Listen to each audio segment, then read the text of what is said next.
За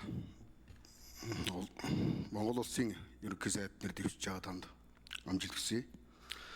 Та өмнө гадаад харилцааны сайдаар ажиллаж ирсэн Монгол улсын өнөөгийн гадаад бодлогыг та хэрхэн дүгнж байна вэ?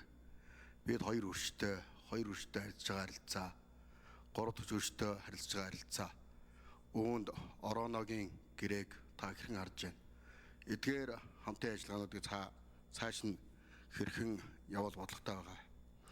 За дараагийн асуудал хот хөдөөгийн хөгжил ядуурлыг бууруулдаг гэдэг. Бид хотоо хэдэрхий хөгжүүлэх гэж оролдоод хөдөөгөө орхигдуулаад ядуурлыг нэмэгдүүлээд байгаа юм шиг харагддаг. Үүн дээр ч онол байдаг. Тэгэхээр та энэ хот хөдөөгийн хөгжлийн бодлого дээр ямар бодлого гаргах вэ?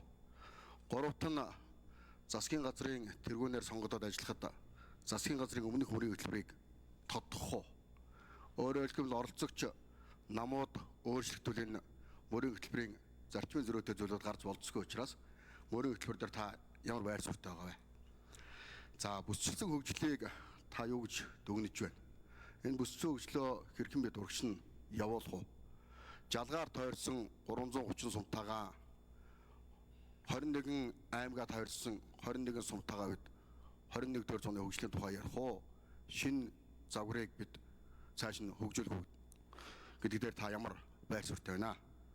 За дараагийн асуудал нь эрчим хүчний асуудал. Эрчим хүчний асуудал бидний том асуудал болчлоо. Саяхан 3 дугаар станц дээр том хэмжээний гэмтэл ноцтой хохирол бий боллоо. За үүнийг цахилгаан талаас нь нөх бодлого гарч байгаа арга хэмжээ авч байгаа юм байна. За дулааны асуудлыг хэрхэн тооцох вэ?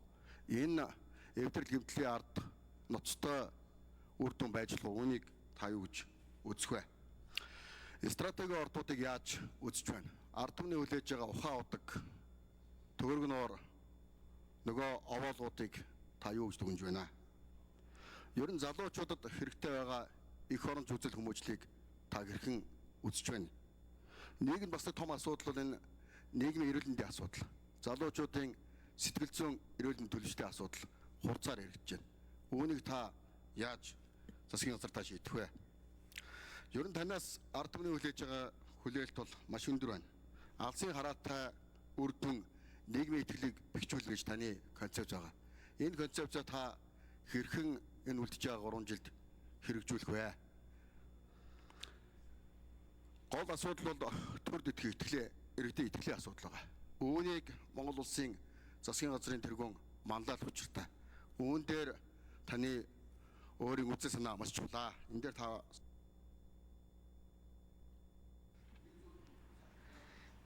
За Батцамбар гишүүн нэмэлт 1 минут.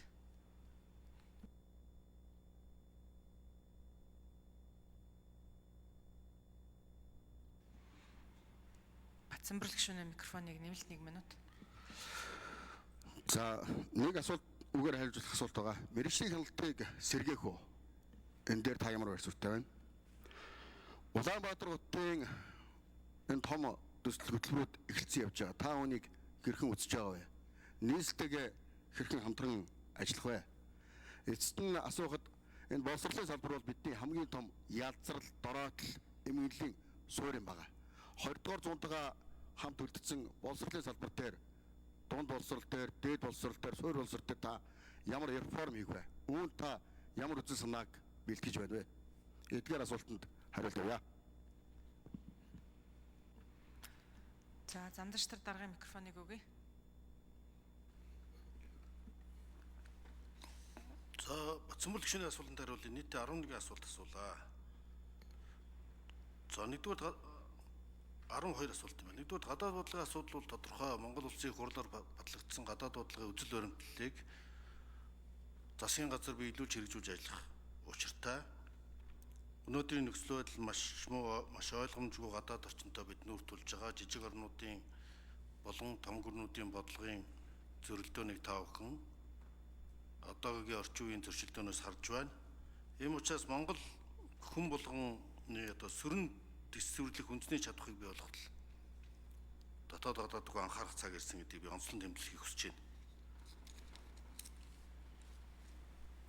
Энэ үндэсний сөрөн дэвсгэрлэх чадварыг Монгол хүн, Монгол айл, гэр бүл, Монгол аж ахуй нэгж болгон бий болгож иж бид хоцорч биш, хохирж биш, харин урагшаа ахиж өгж дэвшин үүсч болох эрсдлийг ард түмнийхээ нуруунд өөрүүлж, ард түмнийхээ хармаа хэвтвчийг тэмтэрч биш, төрийн урлагийн зардлаа багасгаж, бүсээж хангаж гарах шийдлийг би сонгоно. Өөрөлдвөл төр өөрөөгөө бүсээж хангах зарчмыг.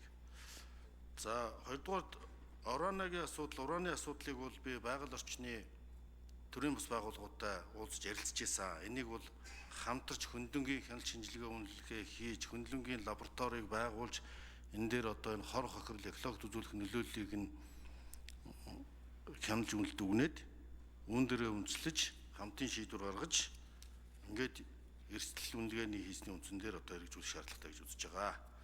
За мөрийн хөтлөр бол бид шинэ засгийн газар бүрдүүлвэл бүтцийн өөрчлөлтийн бүтц бүрэлдэхүүний тухай хуулиа өргөн барьж батлуулсны дараа үнэтэй уялдуулж мөрийн хөтөлбөрийн асуудлаа та бүхэн танилцуулна. Энэ хугацаанд багтаага дэлгэрэнгүй танилцуулах боломжгүй том нүсэр асуудал гэдгийг ойлгож байгаа. Өсчлсөн хөгжлийн асуудал ч гэсэн тэр энэ сумдын асуудал ч гэсэн тэр ер нь бол энэ хот хөдөөгийн ялгааг багасгах талаар авах арга хэмжээ бол орон нутгийн бүтцийн хөрөнгө оруулалт, захин үйлчлэгээний хүртээмжийг нэмэгдүүлэх, аж үйлдвэрлэл аялжуулалт хөгжүүлэх, бүсчилсэн хөгжлийн бодлоготой зохицоороо уялдаж хэрэгжих ёстой. Төвлөрлийг бодиттой сааруулах ёстой. За орчин хүчний бие даасан бодлого бол одоо энэ саяны 3 дугаар цахилгаан станцаар дээр болсон дэлбэрэлтийн асуудлыг хуулийн хяналтын байгууллагч шинжилж байгаа Эрдэнэт хүний амнаас эрсдсэн маш их хэмжээний хөрөнгө хохирол учирсан. Энэ жилдээ бид дулааны болон эрчим хүчний нөхөн хангалттай хийж чадах хэсэг нь одоо шийдэл хүлээж байна. Ийм учраас засгийн газар яаралтай байгууллагыг шинжилгээр ажилд орох шаардлагатай байна. За стратегийн орд газруудын талаар ч гэсэн миний баримтж байгаа байр суурь үндэсний баялагын сангийн хуулийг батлахдаа миний оруулсан нэмэлт өөрчлөлтүүд тов тодорхой болно. Тухайлбал төгрөг нуурын орд газрыг одоо салхитын мөнгөний орчийг хууль зөрчсөн үйл болгоныг ил тод болгож улсын мэдэлт үндэсний баялагын санд авах зарчмыг эрхэм болгоно. Энэ тэргүүнд тавина. За эх оронч үзлийн хувьд бол эх оронч Монгол хөтөлбөрийг Монгол Улсын ерөнхийлөгчийн тамгын газарт ажиллаж байхдаа бид босруулж байсан. Эх орон үндэс ухсаа олд төвчлээрээ бахарх, үндэсний ашиг сонирхол ёс зүй, хууль, төр төсний үзлийг дээдлэх, үнд зүйл өгөхийг нийгмийн сэтгэл зүйд төлөвшүүлж, нэг Монгол нэгдмэл үнд зүйлтэй байж улс эх оронд үнд зүйлийн хандлага төлөвшин энийг public value гэж буюу одоо олон нийтийн үнд зүйл гэж тодорхойлдог. Ийм ч учраас би хурлын гишүүнээр ажиллаж байхдаа төрийн албаны ёс зүйн тухай хуулийг санаачилж, төрийн албаныг шатыг дээрээс нь эхэлж шийдэх ёстой гэсэн зарчмыг баримталж, төрийн албаны өндөр албан тушаалтнуудын ёс зүй хэм хэмжээг хуульчилсан ийм хуулийг анх баталж хэрэгжүүлсэн. Хувь хүний үнд зүйл бол бие биенээ үндэх, эх орноо хайрлах, харилцан тусцах. За зандаш дараагийн микрофоныг нэмж өгье. За ингээ эх оронч үзэл, эрүүл мэнд, боловсрол, Улаанбаатар хотын бодлогод бол бүгд уялдаа холбоотой. Нийслэлийн талаар баримтж байгаа бодлогын талаар би тодорхой ярьсан. Энэ чиглэлээр нэлээд дэлгэрэнгүй бодлогыг төлөвлөсөн, нийслэлийн удирдлагуудтай хамтарч ажиллахаар танилцуулсан. Энэ талаар бол бүс бүрэлдэхүүний тухай хуулийг танилцуулах үедээ дэлгэрэнгүй танилцуулъя. Энэ 12 асуудал том бөгөөд чухал асуудлууд байгаа учраас энэ мэргэжлийн хяналтыг байгуулах асуудлыг ч гэсэн би эхний ээлжийн хяналтыг хэрэглэх газар давхаас хуулаад бүс бүрэлдэхүүний тухай хууль хэлцүүлэхдээ танилцуулъя. Тэн дээр тодорхой байр суурь байна. За Батцанбүрэл гишүүн нэмж тодруулъя. Та түрүүн Эрнадо Сатог ишилж асуусан. Капиталын нууцын нэг юм нь өрнийн ялгуулсан капитал гэсэн өөр газар өөдөлтгөө гэд хэлчихсэн байсан мэнэр. Та хамгийн сүүлд инг тайвны газар зүгээд ном орчуулсан. Маккендрийн онлоор зүрхэн газар гэд шинэл томьёол байдаг. Монгол улс бол 1943 оны цөөхөн хэдэн тэмээн жингийн замтай Монгол улс биш болсон. Тэгэхээр Монгол улсад хөгжлийн ямар идеолог таарна гэж та үзэж байна вэ? Капитал шүтсэн үзэл суртал явах уу? Эсвэл нийгмийнхаа чиг баримжаагаар шүтсэн үзэл баримтлал явах уу гэдэг дээр та нэг тодорхой байр суурь хэлээч.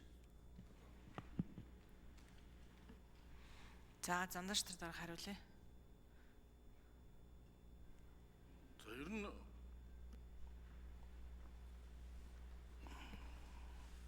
Ер нь засгийн газрын бодлогын залгамж чанарыг л хадгална шүү дээ. Цоо шин дугуй зохиогоол, цоо шин бодлого хэрэгжүүлээд байх цаг хугацаач тийм шин санаачлалууд хэрэгжүүлэх боломж хязгаарлагдмал. Ийм учраас одоо нэгэнт батлагдсан мөрийн хөтөлбөр шин сэргэлтийн бодлого дээрээ тулгуурлаж энэ босрол Улаанбаатар хот энэ бүх бодлогууд хэрэгжинэ. Ер нь энэ идеологийн төвшин ч гэсэн нэг Монгол нэгдмэл үндсүүл гэдэг энэ зарчмыг баримтлана. Монгол улсын төр засны түүх бол 2-3 мянган жилийн түүхтэй.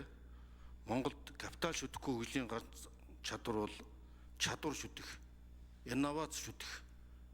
Одоо энэ технологийн зүүн технологи шүтэх модель энэ бол алгасаж экспонент хөгжлийн загвар буюу өсрөнгөө хөгжлийн загвар бол хичнээн буур хөгжилд орно ч гэсэн технологийн дэвшлиг ашиглах замаар өсрөнгөө хөгжиж болно гэсэн.